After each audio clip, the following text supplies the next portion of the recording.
Good morning, good afternoon, and good evening, everybody. Thanks for tuning in to another Supatease video. And in this one, we're going to be covering the Discipline Priest. I was able to get 3,100 rating in just 1 week on this specialization, and I'm going to be running you through everything that you need to be doing to succeed on the Discipline Priest, the most important factors that are going to get you on the fast track to success. They're going to get you unstuck. You're no longer going to be on the roller coaster of the ups and downs of your arena rating swinging.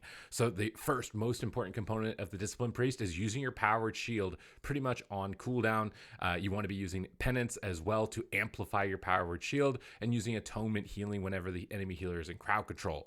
I really like starting every engagement with Rapture. This is because this cooldown will be available twice in a match, unlike a lot of your other cooldowns, due to the fact of it being such a low CD. You really want to trade pain suppression very early and frequently, especially when your teammates are heavily being pressured. You can see I've used pretty much every defensive cooldown in the opener facing this Affliction Warlock and Shadow Priest. You don't want to be frugal with these defensive cooldowns, and now we're using the penance to buff up our powered shield here onto ourselves. We're using Flash Heal and Radiance to then reduce the cooldown of our powered shield again to trade out and try and spam heal. We have to use Ice Block. Affliction Warlock and Shadow Priest is probably the hardest kind of double DPS that you're ever going to face, is these damage over time effect classes. Using Renew to reduce the cooldown of your powered shield is also very effective. I like using my Shadow Fiend kind of after our initial assault. This way we get some extra damage when the enemies won't have cooldowns, and this allows us to sneak in damage here to actually be able to kill the Shadow Priest, who unfortunately had a double life swap right before the match was going to end. But I do really like sitting on Shadow Fiend, using it in the opener on top of all of your allies' cooldowns. Enemies are usually going to trade everything in the opener, so saving the Shadow Fiend for a little bit later as like a kind of a ringer that's going to be able to close out the game is going to be super important. I have been using the light element of our honor talent that's going to reduce the cost of our healing effects, because my mana has become increasingly a problem. As soon as I started doing this, I started winning a lot more lobbies and a lot more rounds. I stopped losing on mana, so I'm not using the dark side to increase my atonement healing or my damage. But you can see at the start of the fight, powered shield on cooldown as much as possible, renew to reduce the cooldown of it.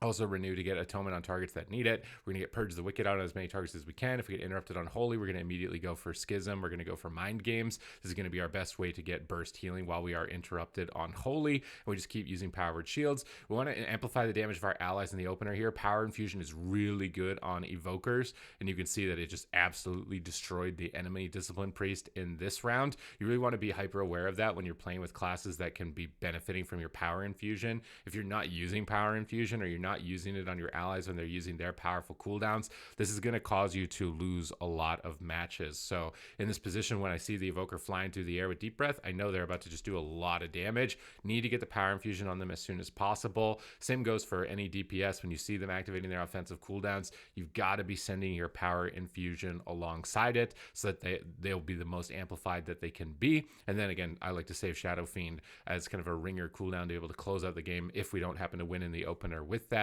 rather than all-inning all of our cooldowns and having them completely blockaded. Powered shield on our allies, Renew to reduce the cooldown of the powered shield, get Purge the Wicked out, penance as soon as possible to buff up our next powered shield. Purge Wickets are on as many targets as possible in this position. We're in a really good position. I see the Evoker flying through the sky. Time to activate that Power Infusion. Immediately, they're going to use Dispersion and Barrier, and this is why I don't like using Shadow Fiend in the opener, because it would get no pressure. We want to Purge Alter Time. Really important to be using your Purge on these important buffs. You're fighting Druids, purging their hots when you have pressure. In this position, purging Alter Time, and then continuing to keep our Purge the Wickets up and using Penance and Powered Shield on cooldown. This way, we're just cycling through the most amount of HPS that we can do. I'll have my talent build linked in the description down below, but you can see how this is enabling me to be a lot more offensive now, penancing the Shadow Priest offensively, going for Mind Games, trying to keep up my Purge the Wickets and keep our pressure going onto our opponents. We want to keep our team as healthy and stable as possible so that we can keep hammering damage down on the enemy team. If you're in a position where you're falling back and retreating, as is the enemy team right now,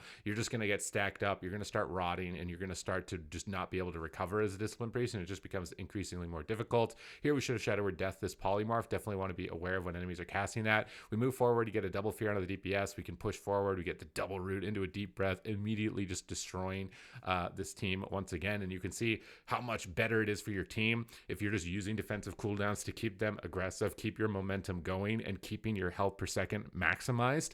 That way way they're not feeling like they need to retreat. Because if they feel like they need to retreat and get back on top of you, you're going to start losing as a Discipline Priest. You want breathing room. You want your teammates to be pushing forward and being aggressive. And we're going to do that by using Rapture as one of our first cooldowns, not being frugal with pain suppression or barrier. When enemies activate offensives, we need to immediately respond. Don't try and be like, I can maybe get away with this. It's not about trying to get away with as much as you can. It's about being as efficient as possible. To be able to keep your allies aggressive. So powered shield on our allies, renew to reduce the powered shield cooldown, then get to purge wickets onto the enemies, start using penance as much as possible to amplify our powered shields. This way we'll be able to heal up our teammates and keep them aggressive. Purge the wickets are out. We're sneaking forward towards the enemy healer in this position.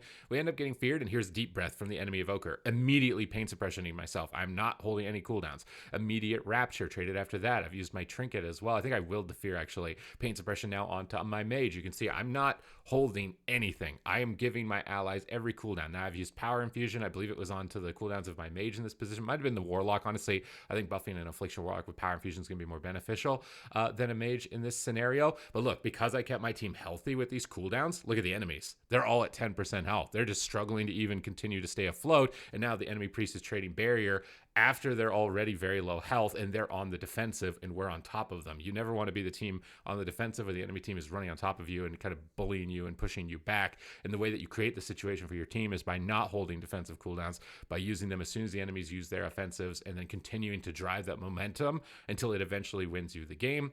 Continuing to use flash shield when we don't have powered shield. This is a really good way for good recovery. Powered life, whenever you trigger the low health range, you want to use that heal. It's your most powerful heal in the kit. We get a fear onto the team here. It's on DR, but we just want to interrupt cast, put them behind. Here comes deep breath, and we don't have much. So we have void shift. So we're going to spam out both instant cast radiances. As soon as I see that deep breath, just instant radiance, even like I know he's going to take a lot of damage. And this is where kind of like the intuition of the game comes in from playing more, is that you'll see that cooldown and be like, I need to go right now. This needs a trade right now. I got to hit it. And you hit it, and then you'll survive and be like, wow, that wasn't so hard. But if you don't have the intuition, or you don't know what the animation looks like, you don't know what the ability icon is, you're just going to feel like you're getting run over. Oh no, what was that? I don't know. And that will happen just from playing more, or from watching your VODs back, or from watching other people like me on our content. To see these situations that it's like you don't have to live this to learn it. You can watch me in the situation, see me live through it, and then you don't have to relive the mistakes. Similarly, that is the main goal of the channel, is to enhance all of our gameplay. So here we got powered shields on our allies, renew on all of our allies. Enemies are invisible, so we're kind of sprinting around trying to gate away. Mages like to use invisible rings of frost from stealth, and this one happened to randomly be in the middle of the map. So you got to be really careful. I see my ally using dispersion, so I'm not going to trinket. Sometimes it's hard to trust your allies, especially at lower rating. I wouldn't necessarily recommend trusting your allies at lower rating.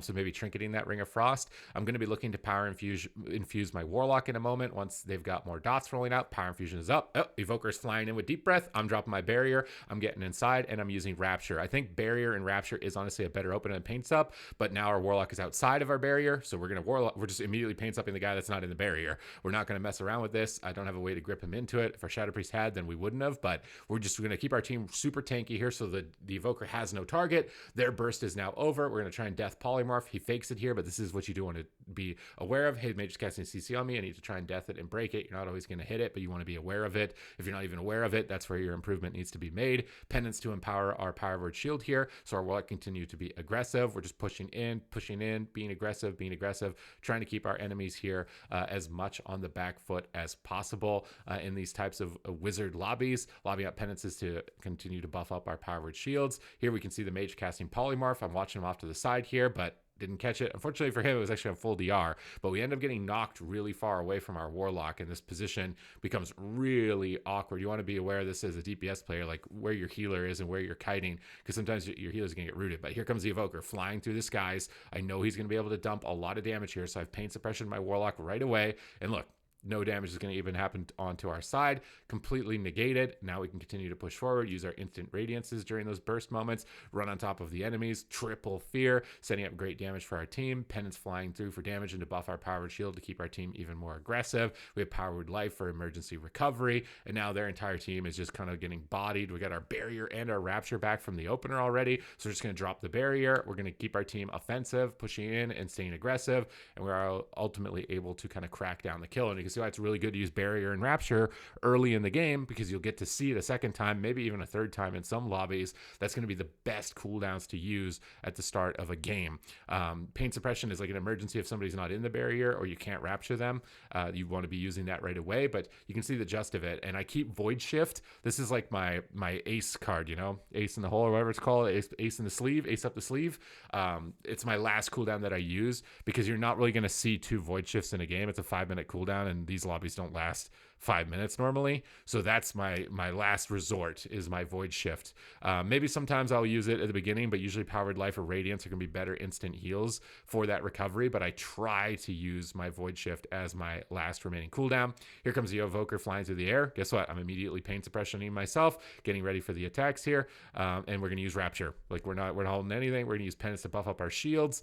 This way we're going to be doing more reflective shield damage. I am playing a powered shield build. And we're kind of just trying to run down the enemy healer in this matchup, because fighting an Affliction Warlock, we're not going to win the long game.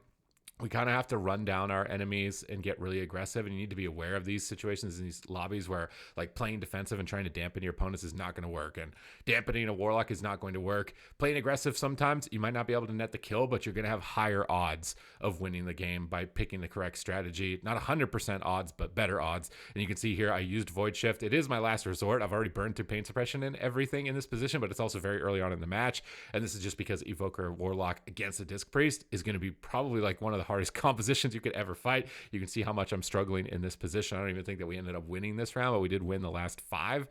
We're doing our best to use Desperate Prayer, Powered Shield, Resetting. Powered Life is really important against Affliction Warlock. Look at that big 74k heal onto the mage. When damage is really slow like this, Powered Life gets even more value, and that's when you're really going to want to pay attention to it. It can be more dangerous using Powered Life against burst classes, where when you dip in execute range, like you're completely out of the game. But against things like Warlock here, really important to be using it pretty much as possible during that low range, so you get the biggest heal and value that you can out of it. But you can see that this is my main strategy. Powered Shield as much as possible. Keep Purge the Wicked up. Use Penance to buff Powered Shield, and then go for Schism Mind Games if you get kicked, or go for Schism Mind Games if the enemy crowd control is on the healer and they aren't able to heal, because there's going to be a lot of pressure out onto the enemy team. Barrier, Rapture are your best cooldowns to use first in a game, and if necessary, Pain Suppression after that. But again, don't be frugal with it. It's better to keep your team really healthy with defensive cooldowns, so that they're just running in and being very aggressive on your opponents, so that you can win with momentum and overwhelming the enemy team. These are going to be these are the key bread and butter things that are continuing to get me rating and continue to get me success on this class, and I'm going to hope to get you more success as well. So if you've enjoyed this video, do please subscribe. There's going to be more PvP guides in the future, entertaining content, patch notes, updates, so you'll always be ahead of the competition. And other than that, thank you very much for watching the video. I will catch you in the next one.